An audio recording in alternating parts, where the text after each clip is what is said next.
Let's take a look at the creation process behind my latest mini animation.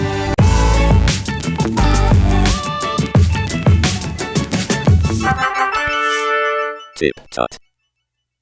Hello everybody and welcome back to TipTut. Today I'm going to break down the steps I took when creating my little animation plants. I thought it might be useful to you guys to break down the steps I go through when planning any animation. So let's get to it. The first thing I do after I've got an idea for an animation is to sketch out some very basic thumbnails to determine the best shots for the storyboard. It doesn't matter how you do this, whether digitally or on paper, but this step helps you to decide which shots to use. A close-up, for example, is good for showing emotion, whereas a wide shot is good for establishing an environment and showing a character's relationship to it. I decided I wanted to create the backgrounds as watercolors, as I thought their detailed colors would contrast nicely with the flat character animation. So first, I made some thumbnail sketches to test out the colors and compositions. Then I marked off a square with masking tape and sketched out the initial lines in pencil. I used fine liner to outline the important background elements, and finally started layering watercolors. I won't talk about that section too much because, frankly, I'm a complete beginner with watercolors and I wouldn't want to offer any advice. In fact, this project was mainly a test to see if I could create some nice watercolor artwork.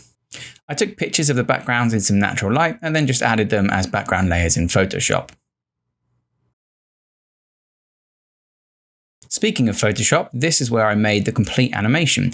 You could definitely do this in Adobe Animate, and again, that would probably be easier, but I wanted to use this as a test for an upcoming video series I'm planning. Here's a hint, it's about animating in Photoshop. I used a plugin called AnimDesim 2, which gives you traditional animation controls on the Photoshop timeline, which was invaluable for this project.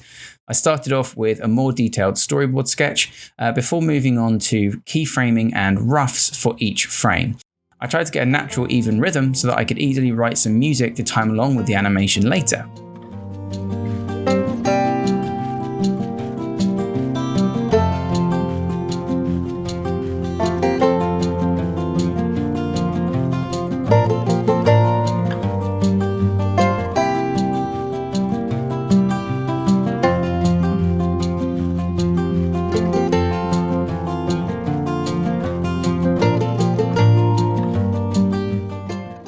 After the roughs were finished, it was just a case of going through and adding colour to each frame.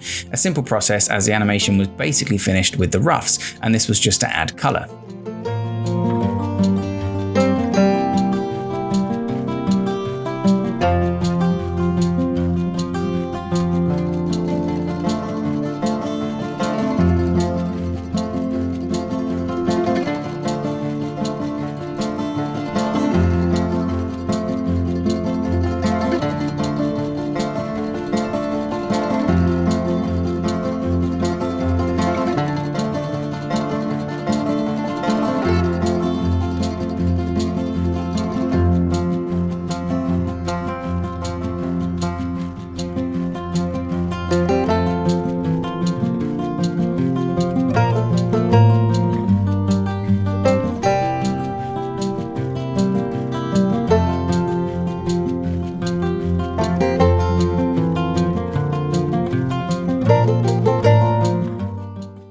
I used the same background multiple times for some shots and just scaled, translated or applied filters such as directional blur to make them work.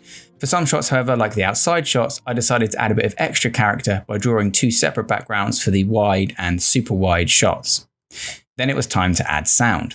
I knew I wanted something simple and whimsical to which I could add some rhythmic sound effects, so I booted up my loop pedal and played around with some loops.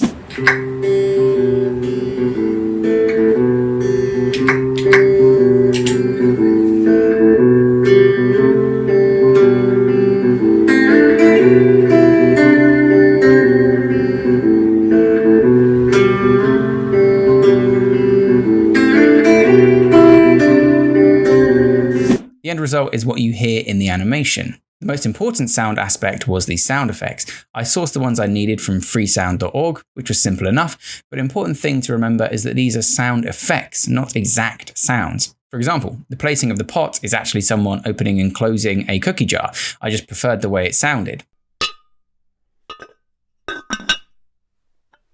The sound of the flower opening is someone whipping some fabric because flowers don't make sound when they open up, but it needed some impact, so I chose to add that.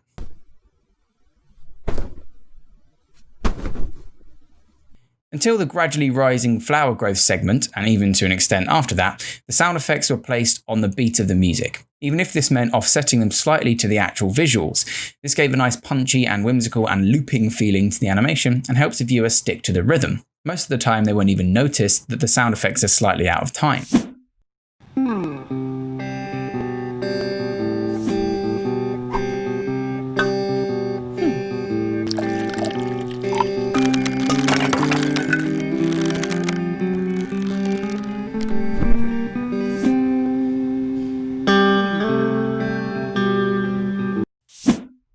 And that was that. Whack in some credits and a nice cut to black and the animation was done. Here's the final product.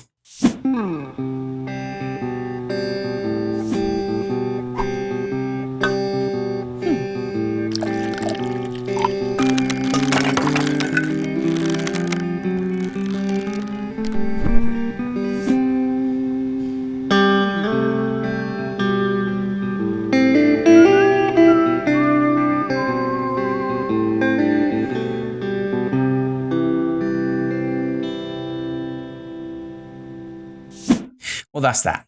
I hope you enjoyed this little breakdown process video. In the coming weeks, I'm hoping to release a full course on animating in Photoshop. I'll probably take a single shot from this animation or create a new one in this style, which we can create together in the series. So make sure you're subscribed and you rang the bell to receive notifications for that series. Thank you very much for watching and for the really positive reception that Plants has received. I'm quite proud of it, even if it is just a little personal project. So that's it for now, and I'll see you next time for another episode of TipTut.